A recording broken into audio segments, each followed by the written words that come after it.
திருவசனத்தை தெரிந்து கொள். 3ஆம் நாள் நோக்கம் மனத்தாழ்மை புது வாழ்வை தெரிந்து கொள். 4ஆம் நாள் நோக்கம் மனத்தாழ்மை தெரிந்து கொள். 5ஆம் நாள் நோக்கம் இயற்கையை நேசிப்பதை தெரிந்து கொள்.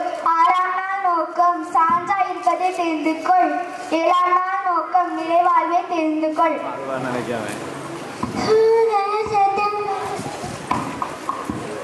மரியா தன்னை விடப்படாத நல்ல பங்கை தெரிந்து கொண்டார். லூக்கா 10:40.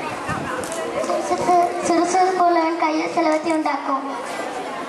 பரிசுத்தவான்களுடைய குறைவில் அவர்களுக்கு உதவி செய்யுங்கள். அன்னையாரை விமர்சிக்க நாடுங்கள்.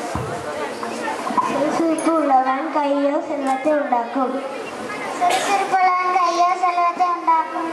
தேவையானது வந்து மரியா தன்னை விடப்படாத நல்ல பங்கை தெரிந்து கொண்டார். ரெண்டு புரோட்டா பின்னால் வாழ அடிக்காது வேறு ஒன்று